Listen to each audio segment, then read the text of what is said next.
예배에 나오신 모든 성도님들과 1층에 바깥에 또 유튜브로 예배에 참여하시는 모든 분들 위해 우리 하나님의 크신 은혜와 평강이 함께하는 복된 시간이 되길 바랍니다. 코로나19 바이러스로 인해서 우리나라뿐만 아니라 전 세계에 참 온 지구촌이 여러모로 어려움과 또 큰 슬픔을 당한 그런 상황을 계속 만나고 있습니다. 이런 상황 속에서 우리 하나님의 뜻이, 이 재앙을 사용하시는 하나님의 뜻이 있으실 텐데 그 뜻이 이루어지기를 바랍니다. 그러나 또 우리는 연약한 티끌 같은 존재이기 때문에 주의 긍휼이 필요합니다. 주의 긍휼과 자비를 베푸셔서 우리를 불쌍히 여기시고 살려주기를 바라는 그런 기도도 드려야 될 줄로 믿습니다. 그럴 뿐만 아니라 이런 기회에 우리는 말하기보다는 조용히 귀를 기울이고 하나님 말씀을 듣는 그런 기회로 삼기를 바랍니다. 하나님 말씀을 듣고 그 말씀을 내 안에 비추며 그 말씀 앞에서 자신을 성찰하고 돌이켜보면서 회개하는 그러한 복된 기회가 되기를 바랍니다. 그래야 할 때 온 세계에 유익이 있고 교회에 유익이 있고 우리 개개인의 신앙생활에 신앙에 유익이 있게 될 줄로 생각을 합니다. 5월이 들어섰습니다. 5월은 가정의 달인데 가정의 달에 들어서면서 이런 노래가 생각이 났어요. 듬뿍 새. 그 노래 알죠? 그 노래를 누가 썼죠?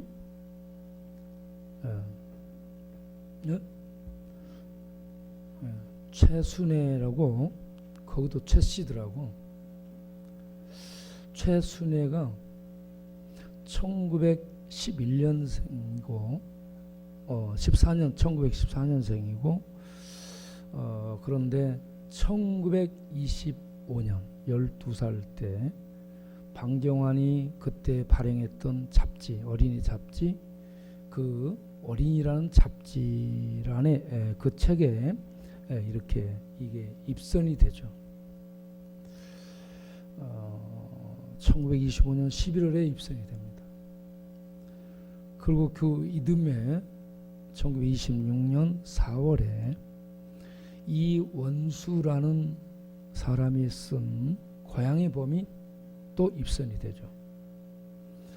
그래서 두 사람이 서로 펜팔을 하게 되고 한동안 사귀다가 1936년에 결혼을 하게 되죠. 그런데 이 최순애는 수원에서 과수원을 했고 그 부유한 집에서 살았고요. 이원수는 아버지가 목수여가지고 여기저기로 이렇게 일을 하러 다니기 때문에 마산으로 가서 마산에서 살게 됐다는 거죠. 그런데 그쪽에 울긋불긋 꽃동네가 꽃댁을 차린 것처럼 그렇게 있었다라고 얘기합니다. 그래서 고향의 봄이 거기서 탄생을 하죠. 그런데 이 최순애가 오빠 생각을 쓰게 된 게 오빠하고 8살 차이가 나는데 오빠 이름이 최영주죠. 최영주가 일본에 가서 유학하고 그때 관동 대지진 때문에 일본인들이 한국 사람들을 학살하고 죽이기 때문에 들어왔답니다. 그런데 요주의 인물로 지목이 돼가지고 일경에 추격을 받게 됐대요. 그래서 이곳저곳으로 피하 있다가 한 달에 한 번 정도 들리게 되는데 한 달에 한 번씩 들릴 때마다 이 최순의 동생에게 선물을 가지고 왔답니다. 그런데 어느 날 서울로 가면서 야 순애야, 내가 서울 가서 그 댕기를 선물로 올 때 사다 주마, 그렇게 했는데, 네, 그렇게 서울로 가서 선물 가지고 오겠다고 한 오빠가 서울 간 다음에 오지를 않았답니다. 그래서 그 오빠를 생각하면서 쓴 시가 듬뿍 듬뿍 듬뿍새 논에서 숲에서 울고, 뻐꾹뻐꾹뻐꾹새 숲에서 울고, 듬뿍듬뿍 듬뿍새 논에서 울고. 그런데 서울 가신 오빠는 소식이 없네. 이런 내용인데요. 가정의 달에 이 가족, 오빠 생각, 참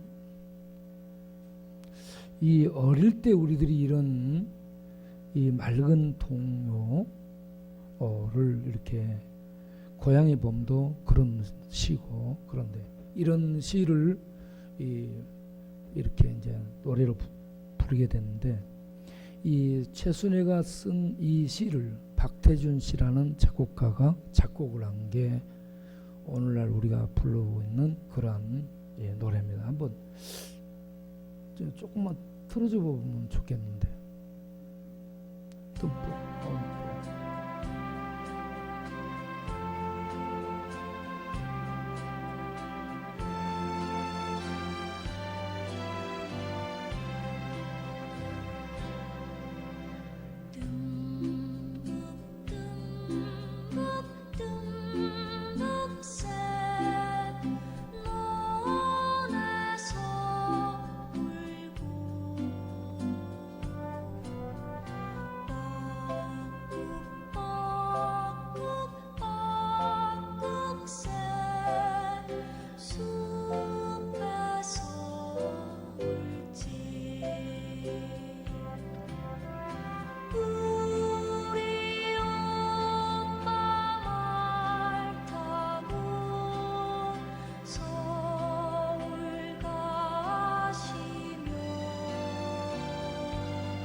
거기까지. 저희 누나가 20살에 시집을 갔어요. 그러니까 우리 집에, 우리가 7남매니까 먹고 사는 이 이불 하나 없애자 해가지고 누나를 일찍 시집 보냈죠. 제가 11살에 누나 이불 보따리를 메고 시집을 갈 때 거기에 이불 보따리를 갖다 줬죠. 그런데요, 이불 보따리를 갖다 주었을 때까지는 몰랐는데 저녁이 됐는데 누나가 안 오잖아요. 그래서 기다려도 누나가 안 오더라고.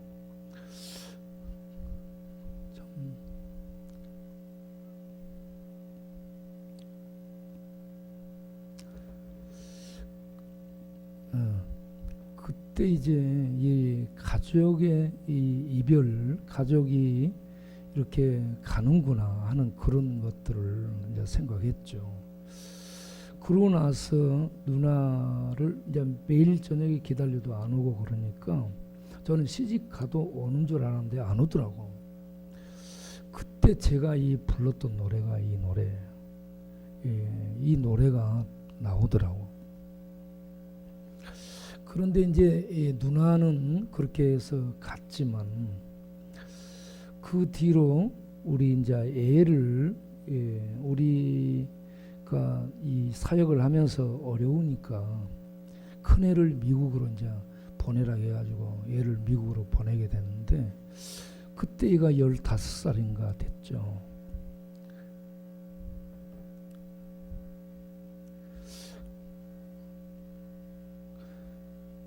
그런데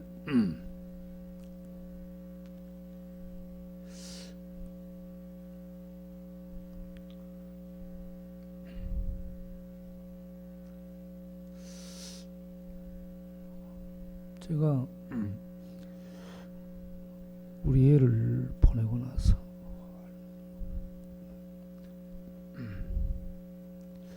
얼마나 그러는지는 몰라. 이게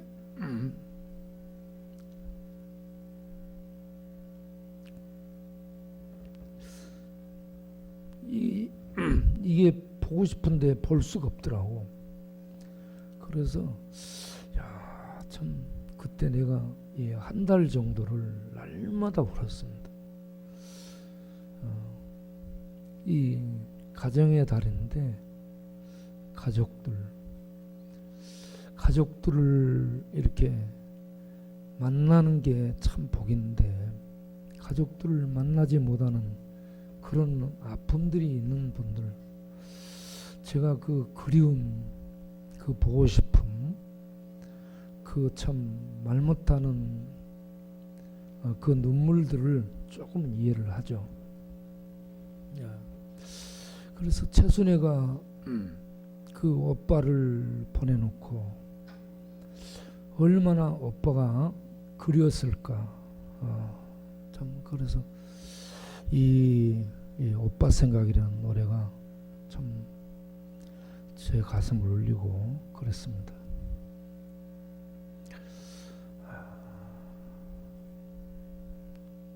누군가를 이렇게 가족들을 애타게 그리워하고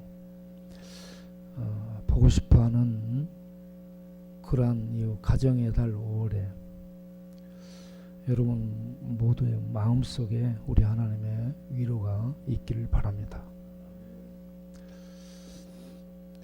오늘 우리가 읽은 이 본문은 제자들이 가버나움으로 들어오면서 서로 누가 크냐라는 문제를 가지고 다투게 됩니다.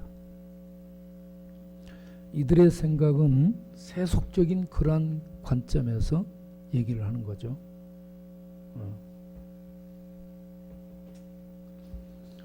일반 세상적인 관점에서는 큰 자, 힘 있는 자, 으뜸인 자는 권력을 가지고 힘을 가지고 존경을 받고 섬김을 받고 영향력을 행사합니다. 그리고 그 아래에 있는 사람들은 그를 추종하고 그 말에 순종하고 따르는 이러한 개념을 갖고 있기 때문에 누가 크냐라는 이 문제로 제자들이 다투게 됩니다. 그래서 예수님이 그 문제를 해결해 주기 위해서 너희들이 오면서 뭘 가지고 그렇게 다퉜느냐 알면서 물으니까 제자들이 그 내용을 본심을 드러냅니다. 그러니까 그들 가운데 예수님이 어린 아이를 세우고 이 문제를 가지고 세 가지로 얘기를 하죠. 3절에 이 어린아이를 놓고 너희가 돌이켜서 어린아이와 같이 되지 아니하면 절대로 천국에 들어갈 수 없다라는 말씀으로 시작을 합니다. 누가 크냐라는 문제를 제자들이 서로 이렇게 얘기했는데 예수님은 천국에 들어가는 문제를 먼저 열거를 합니다. 어린아이처럼 되지 아니하면, 어린아이처럼 돌이켜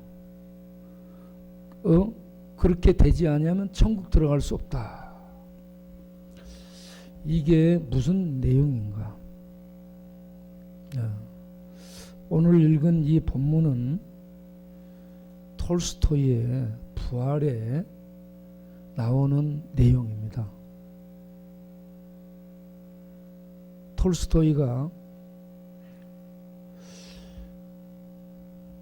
그 주인공 네올리도프를 통해서 시베리아로 유배를 가는 유영을 가는 카츄샤를 이 백방으로 구하려고 노력을 하고 황제의 사면장도 받아가죠. 그럼에도 불구하고 나는 그 필요 없다라고 가는 카츄샤를 돕기 위해서 따라가죠. 그 따라가서 그 이제 마지막 장면이 마지막에 그가 머문 호텔에서 영국에서 온 전도자, 기자이면서 전도자입니다. 그 기자이면서 전도자인 그 분이 신약 성경이라는 쪽복음을 가방에다 싸가지고 와서 그 시베리아 감옥 안의 실태를 보고 글로 쓸 그런 목적 하나하고 그들에게 복음을 전할 목적을 가지고 성경을 들고 온 거예요. 그래서 거기에 형무소 소장 비슷한 이 사람이 알코올 중독자인데 35년 동안을 이렇게 군생활하고 있는 그런 공직 생활하고 있는 그런 중독자인데 이 사람의 호의를 얻어서 네올리도프하고 이 영국 기자하고 같이 그 감방을 방마다 방문하게 됩니다. 방마다 방문해요. 그런데 여기 이 책에서 톨스토이가 강조하고자 하는 것은 이 작가를 통해 가지고 이 기자를 통해 가지고 방마다 복음을 전하는 거예요. 방에 가서 실태를 봐. 그때 당시에 그 감옥에 있는 사람들이 너무 환경이 열악해 가지고요. 전염병에 걸려서 거기도 많은 사람이 죽습니다. 하루에 20명씩 막 죽어나가고 그럽니다. 방에 막 아픈 사람 끙끙 앓는 사람들이 방마다 있는 거예요. 그런데 왜 저들을 따로 분류해서 저 아픈 사람들을 따로 이렇게 두고 치료하지 않는가 그러니까 저들이 싫어해서 그렇게 한다. 그곳에서 전염되고 죽어 전염되고 죽어 이런 상태가 되는 그런 상황이에요. 그런데 방마다 다니면서 쪽복음을 주면서 잠깐만 제가 얘기를 해도 되겠습니까? 허락을 받아가지고 그들에게 복음을 전합니다. 야, 참 이 부분이 굉장히 감동적이었습니다. 여러분 우리도 기회를 만들어서 어떤 상황에서든지 복음을 전하기 위해서 애쓸 수 있길 바랍니다. 그리고 두 번째는 감옥의 악의 구조를 얘기합니다. 감옥의 악의 구조. 그리고 그 부분은 제가 나중에 얘기를 하겠어요. 그리고 세 번째는 성경을 읽어요. 이 영국인 기자가 준 성경을 호텔에 가져와서 읽어요. 전에도 성경을 읽으려고 했는데 읽어지지 않았습니다. 읽어도 무슨 의미인지를 몰랐습니다.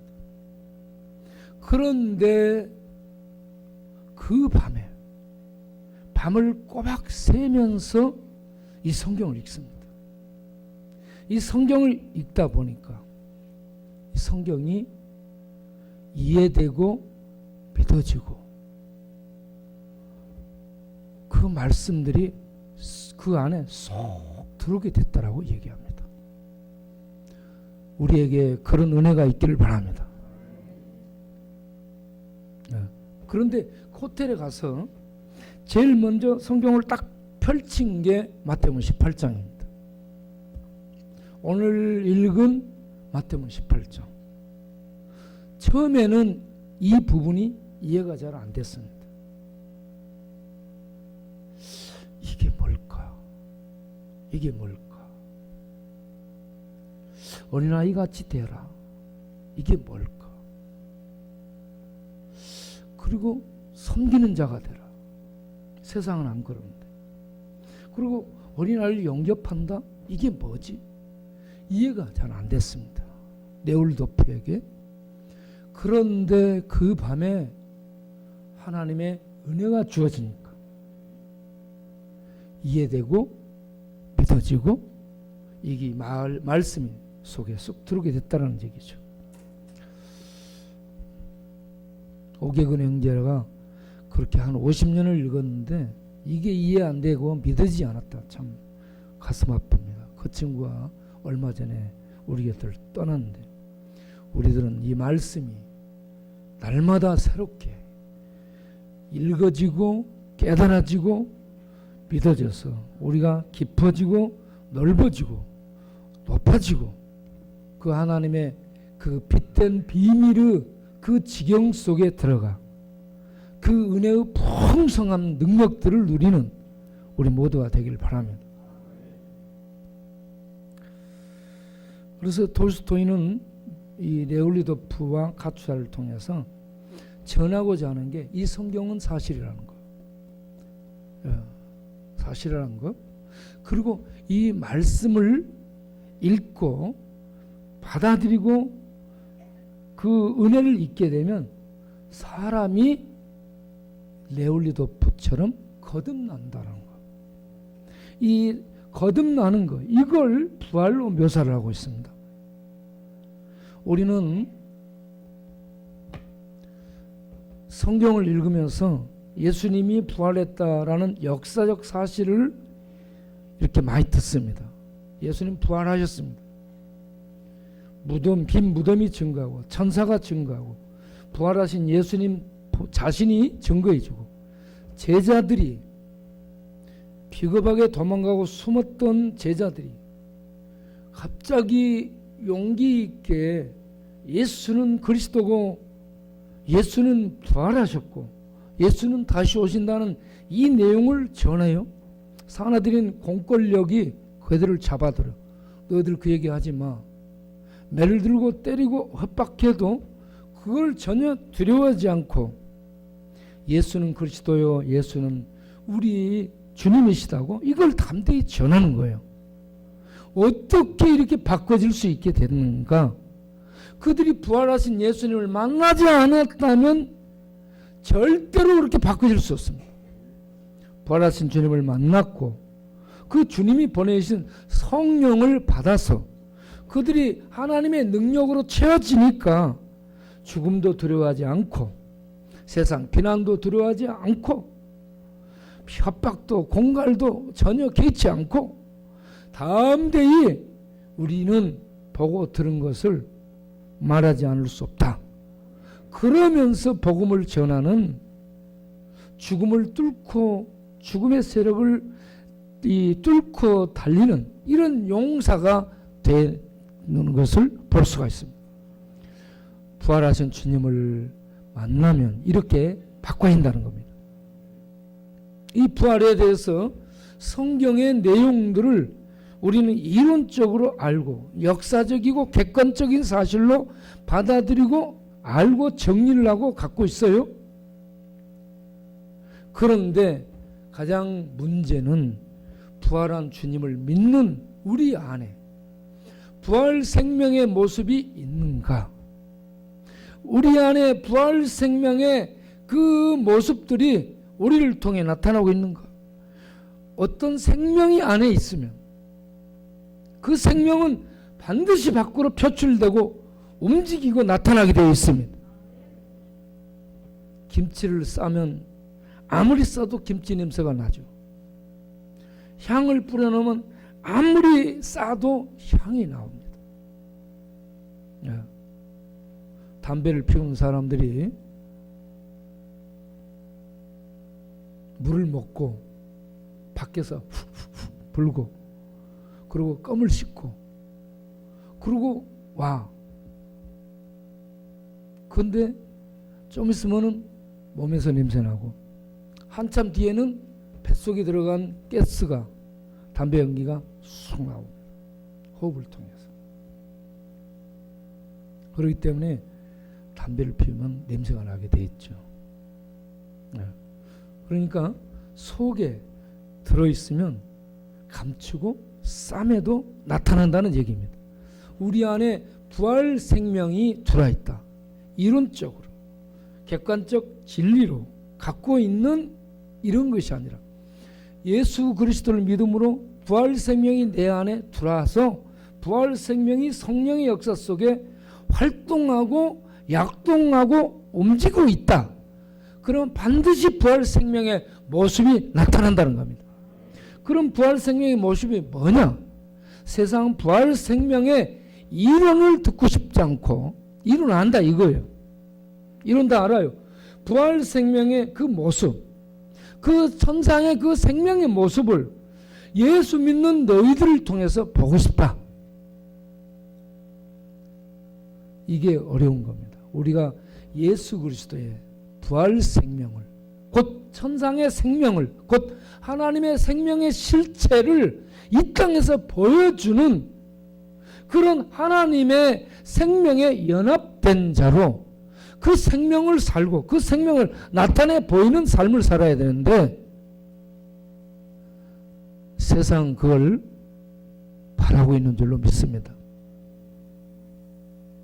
세상은 생명의 모습을 보고 싶어 해요. 교회를 통해서.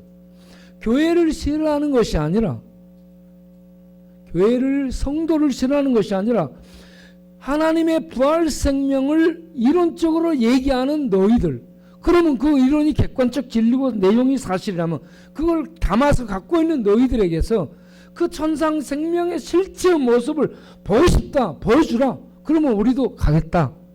그런데 그런 모습을 보여주지 않기 때문에 교회에 비난을 하고 돌을 던지고 영적의 갈급함, 세상의 영적의 그 갈급함을 교회가 채워주지를 못하고 종교 형태로 머물러 있다는 얘기죠. 언제든지 온 세상은 영혼을 사모하는 영적 갈급함을 갖고 있습니다. 지금까지 그렇게 앞으로 아무리 과학이 발달하고 의학이 발달하고 환경이 좋아지고 그래도요, 그런 것들이 우리를 만족시키지 못합니다. 우리 영혼은 언제든지 공고함을 가지고 이 영적인 그 생명의 실체, 그 진리의 실체를 맛보고 보고 발견하고 받아들이고 그 안에 들어가고자 하는 이 인류의 몸부림, 영적 갈망의 욕구가 우리 세상 종말까지 이어질 줄로 아시길 바랍니다. 그런 세상에 이 하나님 나라의 생명의 실체를 교회, 이 땅에, 이 천국은 본점이고 교회는 지점이라고 할 수 있는데, 교회의 지점을 통해서 주님의 몸된 교회를 통해서 이 생명의 실체를 보여주기를 세상은 요구한다. 그럼 우리는 그걸 보여주는 하나님의 생명을 흘려보내는, 진리를 나타내는, 이걸 보여주는 그런 몸통이 돼야 되는데 우리가 그러고 있는가? 그러지 못해서 우리에게 코로나가 왔다라고 생각됩니다. 교회에 대한 하나님의 징계라는 생각을 1차적으로 해요. 그래서 우리가 회개함으로 하나님 나라의 그 생명, 그 영원한 불의 생명을, 진리의 생명을 이 세상에 나타내는 우리들이 될 수 있기를 바랍니다. 제자들은 예수님과 같이 다니면서 지금 세속적인 관점에서 누가 크냐, 우리들 중에 누가 대장할까, 이거 따지고 있죠.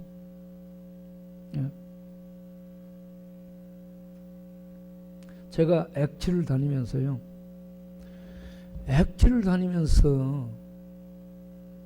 제가 총학생회장을 할 때에 우리 한철아 박사님하고 김서은 박사, 이 두 양반이 최고로 권위자라는 이 양반들이 둘이 싸움이 붙은 거예요.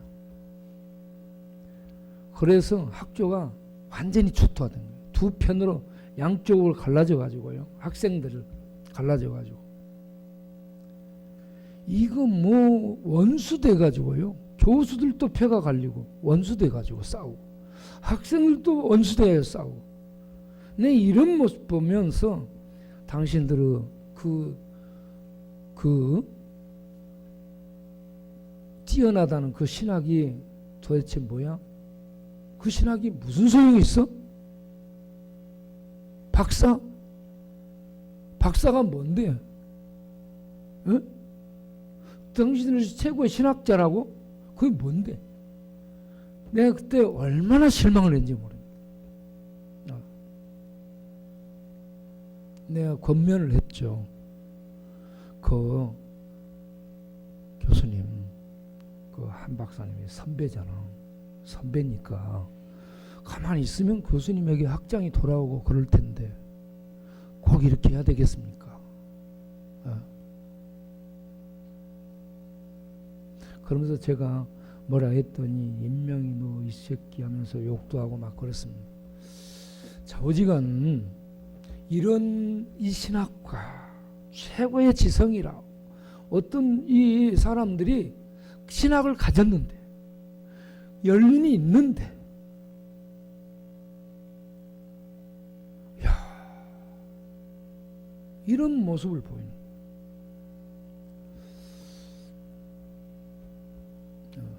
여러분 실망스러울 겁니다. 그래서 야 공부 많이 해서 뭐하나 그리고 무슨 장이 되면 뭐하나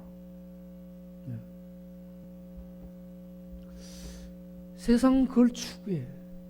교회 안에서 신학 안에서 학자들 안에서 그 좋은 신학과 그 연륜들 가지고 그래. 우리 한국 교회가 그런 모습을 많이 보이고 있습니다.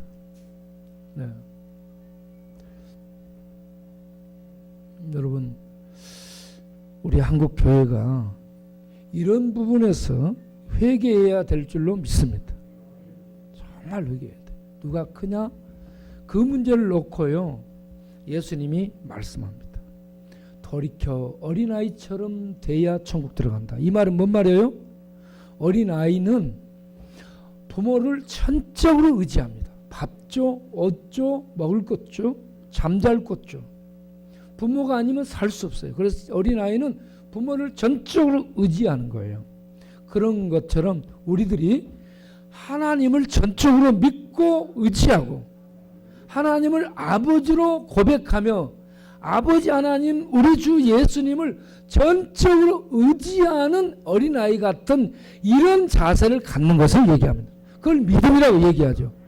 이런 하나님을 아버지로 예수를 그리스도로 하는 이런 믿음을 갖게 될 때에 구원받는다는 얘기입니다. 천국 들어간다는 얘기입니다. 우리가 유대인들이 이 말을 이렇게 하게 된 것은 유대인들은 자기의 율법의 전통 자기들이 갖고 있는 이런 저런 것을 내나 그런 것을 갖고 오는 게 아니고 하나님 아버지를 의지하고 하나님이 보낸 예수 그리스도를 믿음으로 의지해야 구원받는다. 우리 인간의 힘으로는 구원받을 수 있는 길이 없다. 그걸 알라라는 얘기죠. 그리고 두 번째는 뭐냐 그러면 하나님 앞에서 어린아이처럼 자기를 낮추는 자가 큰 자다라고 얘기합니다. 구원받은 은혜를 가진 입은 사람은 하나님이 나를 죄인을 섬겼잖아. 마가복음 10장 45절에 예수님이 오신 목적은 섬김 받으러 온 게 아니라 섬기러 왔습니다. 많은 사람을 위해 대속물로 자기 목숨을 주려고 왔습니다. 이게 섬김의 기본이거든요. 그래서 우리는 교회에 섬기기 위해서 들어야 된다. 힘을 가졌다, 지식을 가졌다, 돈을 가졌다, 권력을 가졌다. 그러면 하나님을 섬기듯이 이 교회를 섬기고 지역을 섬기고 나라를 섬기고 작은 힘없는 자들 어린아이 같은 힘없는 자들을 섬기는 일꾼들이 되어야 된다. 주장하는 자세를 가지면 안 된다. 그런 얘기입니다.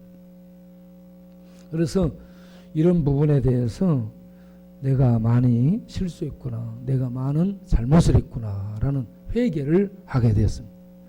제가 화도 내고 제가 욕도 하고 제가 이 참지를 못해 가지고요, 하는 이런 이 열불이 있습니다. 저한테 이게 잘 다스려지지 않는 참 이게 불처럼 팍 솟아나면 그게 잘 안 다스려져 가지고요, 이거 참, 그래서 늘 제가 실수를 해요. 그래서 나 때문에 많은 사람들이 실족하겠다. 내가 복음 전하는데, 복음 전하면서 일하고 있으니 내가 어떻게 지금 하고 있는 거야? 이런 생각이 드니까 내가 내 싸대기를 때리고 싶고 내가 나를 벽에다 갖다가 박치를 하고 깨고 싶고 막 그렇습니다. 그래서 내가 얼마나 이 잘못을 하면 하나님이 이 말씀으로 나를 이렇게 또 다스리는가 해가지고, 주님 죄송합니다, 용서하시옵소서, 회개함으로 제가 이 말씀을 나한테 전하는 겁니다, 여러분.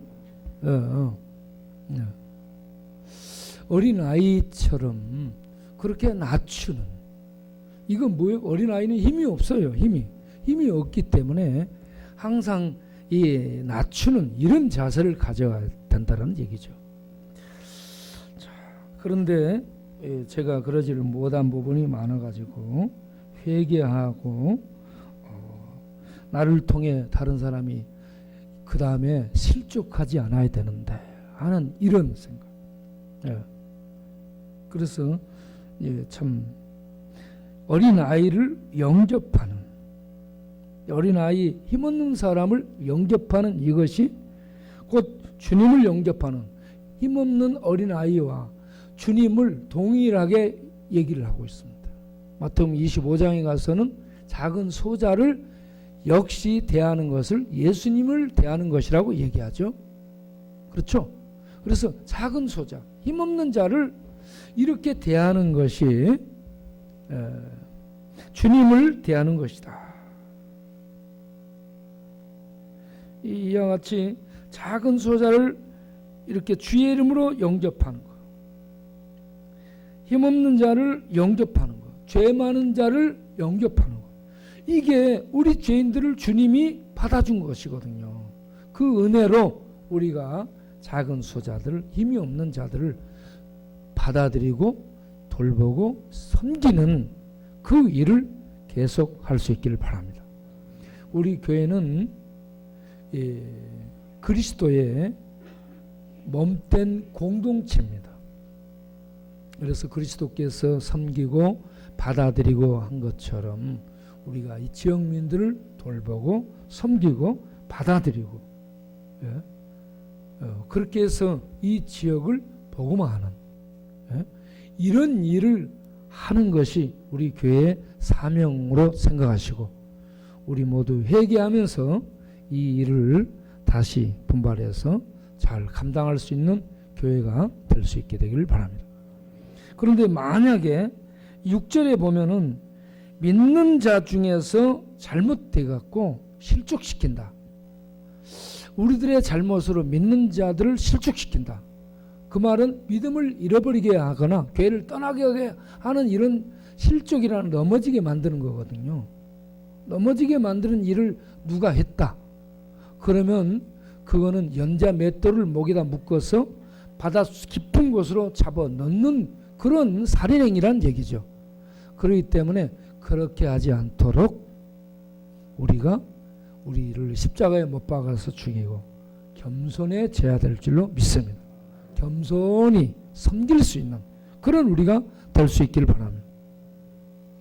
부활을, 톨스토이의 부활을 보게 되면 그 제가 두 번째로 얘기한다고 했던 것을 이제 말씀드리면 뭐냐 그러면,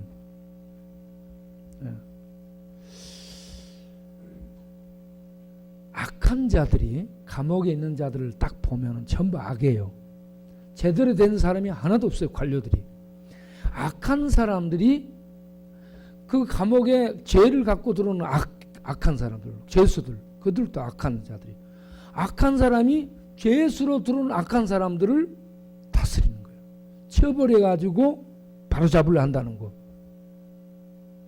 이게 모순이라는 얘기죠. 그러면서 비도덕적인 인간들이 비도덕적인 사람들을 바로잡으려 하고 있다는 거.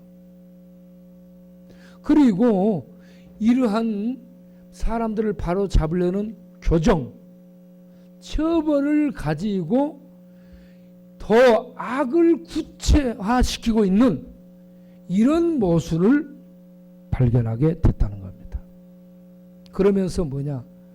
수세기 동안 역사 속에서 처벌하고 교정하려는 이 시도가 감옥을 만들었는데, 이 감옥을 만드는 그 목적대로 사람들이 처벌받고 교정받으면 바꿔졌냐? 하나도 안 바뀌었다는 얘기예요. 그러면 이거는 뭐예요? 이 처벌과 교정은 실패했다는 얘기입니다. 교육도 실패한 거예요. 그러면 무엇이 이걸 가능하게 하는가? 우리가 죄인들을 하나님께로 인도하기 위해서 우리들이 어떻게 해야 되는가? 그것을 밤새 성경을 읽으면서 깨달은 게 뭐냐? 세상 앞에서 내가 죄인이라는 것을 인정하는 것이다. 첫 번째. 두 번째, 저들이 악을 행해.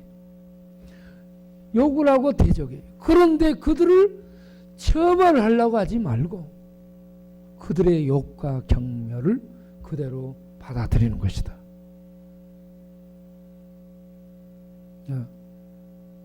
이거 힘든 거예요. 정말 힘들어요, 여러분. 욕과 경멸을 받아들이는 것이에요. 그러면서 세 번째 뭐냐? 오늘 읽은 뒷부분에 있는 말씀. 잃어버린 양 한 마리를 찾습니다. 그 하나라는 이것이 굉장히 중요한 포인트예요. 연자 맷돌을 매게 만드는 실족한 한 사람, 잃어버린 한 마리의 양. 자, 이 하나, 이거 굉장히 중요한 그런 이어지는 관점인데, 이 하나가 너무 중요한데 그 하나를 어떻게 해서 우리는 돌이킬 수 있겠는가? 그게 뒷부분에 가서 21절 22절에 가서, 자, 우리가 이런저런 기분 나쁘게 하고 성질 나게 하면 싸우고 원수가 되게 되는 거예요. 싸우고 원수가 되는데, 그런 사람들과 관계를 처벌을 해가지고 벌을 씌우고 그렇게 교정시키고 하려 해서 되는 게 아니라는 얘기죠. 어떻게 해야 되느냐? 용서를 해줘야 된다는 얘기입니다. 어떻게 용서? 7번뿐 아니라 70번씩 7번이라도 용서를 해줘야 된다는 거예요.